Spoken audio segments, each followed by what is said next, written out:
Okay, I'm going to show you how to sign in to Storybird. Storybird is a great program for creating writing. So you can write books, you can write poems, and you use this beautiful artwork that they already have created and shared for you. So here's what you do. You go to the storybird.com site, and this is a one-time sign up kind of thing. So what you're going to do is you're going to click on sign up for free. And then you get some options here, and you are a student, so you're going to click on student. And then on this, don't fill in this part here. Just click on the part that says Google sign in, okay?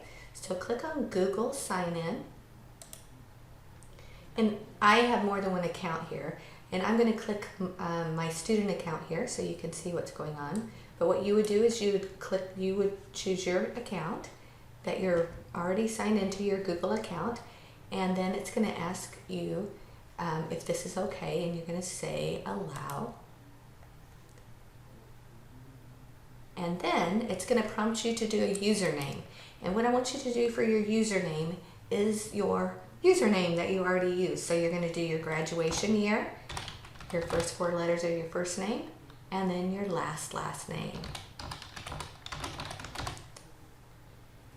And then you're going to click create account.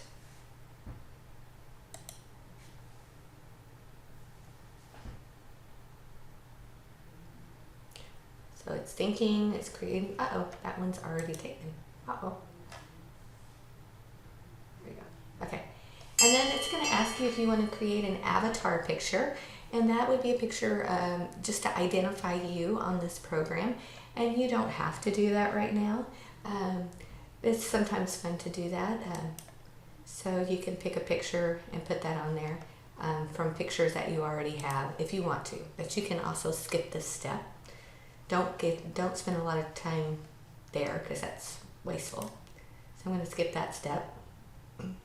And then it's going to ask you if you have a class code.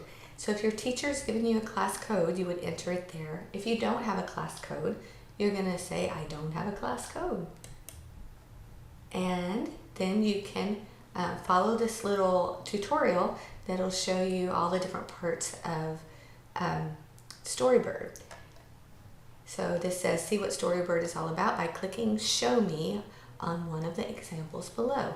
So if I want to know about picture books, I can click Show Me here, and it'll show me about picture books, and I'll do that in just a second.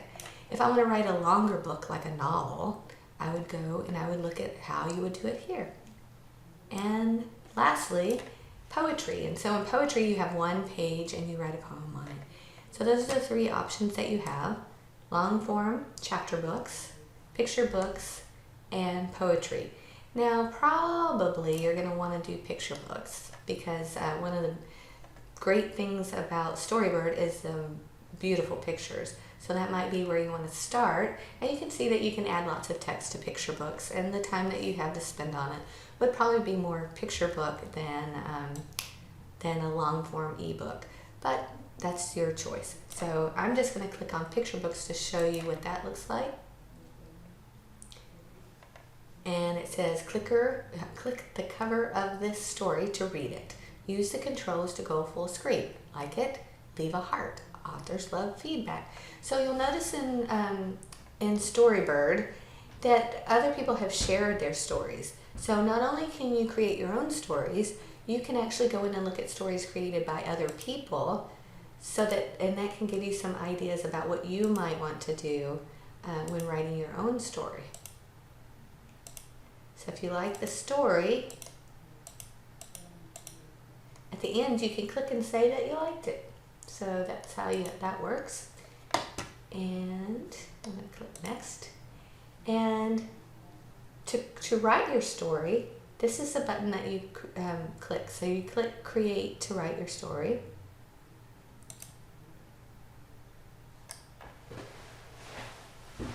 And you'll see here that you have 3 options when you hit the Create button.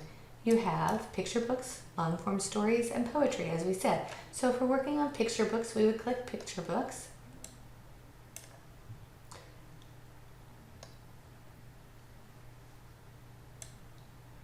And the cool thing about, like I said about Storybird, is it has all these great photos, artwork that have already been created that you can use. And they can sometimes help prompt your writing by looking at the pictures.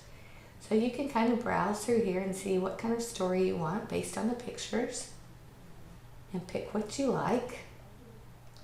And there's lots of them. So see, I get to the end here and I can add even more. And just for fun, I'm going to click this one here so you can see what that looks like. And I'm going to say that I would like this art in a picture book.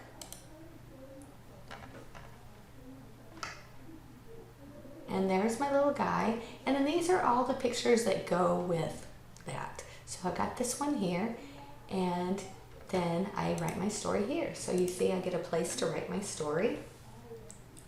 And when I get through, so I can say this, the G-U-I-N-E-A pig was confused. I don't know. I could write a story, and then if I want to add a picture or I don't like that picture, I can add it that way. You see how that works?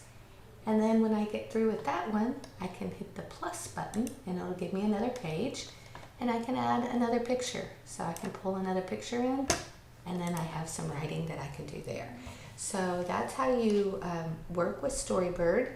And the nice thing about Storybird is I'm going to click save here. So it will save my work. And because I have a login, I'll be able to, let's see, I'll choose my cover style here. I'm going to call this, I have to give it a title here.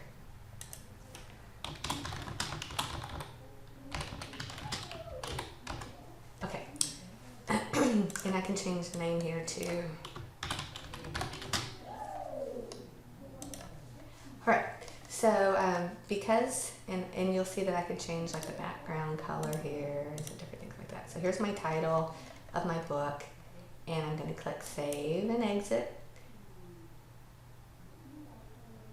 And then I get some choices here. So right now it says my story isn't finished yet. So I'm just going to keep it right there, and only I can see it, and I can come back and work on it later. When I'm completely finished with my story, I have two options. I can click that it can be shared. Actually, I only have one option because it's school. So I can share this privately. So what that means is if I click share it privately, I'll give a little summary, and I can share a link with my family and friends. So I'm not ready to publish yet, so I'm just going to go back here and keep working on it. Now again, I did say if you click on read here,